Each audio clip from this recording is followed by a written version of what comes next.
Yeah.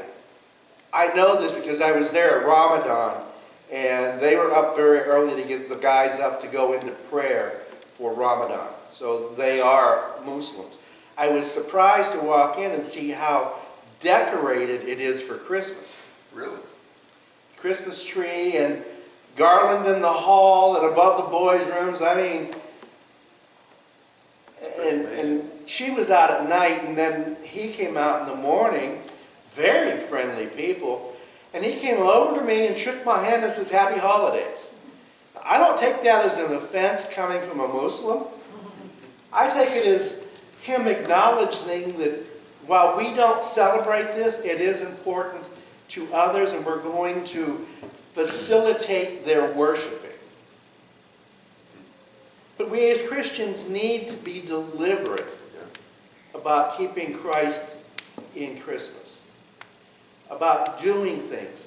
For a number of years, I would make for Christmas dinner a Jesus birthday cake. And it was a very different kind of cake. I haven't made it in a number of years now. What it was a layer cake, 2 white cakes, that you would bake part way and poke holes and put Jell-O in it, green and red Jell-O. It's called a Polka Cake. And then when you layer it together, I would always use Cool Whip on it instead of frosting and put red and green sprinkles on it. That was a Jesus birthday cake. Then when you cut down into it, you have 1 layer with green Jell-O, 1 layer with red Jell-O. Although I realized that Cool Whip wasn't the best thing for transporting. One time my wife and I were going to her parents' home for Christmas dinner, and she was carrying the cake, and the top slid right off onto the ground. Cool Whip is not the best thing if you're transporting it. It was just slippery. But we need to be deliberate about that. And I have decided, I have had, and I will be reading this morning, a children's book that I got when I was pastoring in Warren. I left Warren in 2007, so it's older than that. I don't remember exactly when I got it. It's called A Letter from Jesus to Santa.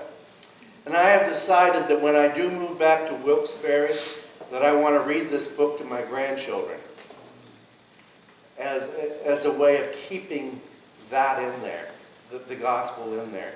And another thing that we did at home that is very simple to do is to have an Advent wreath at home. I know a lot of churches had them, but my wife and I had an Advent candle on our dining room table that we would light every Sunday.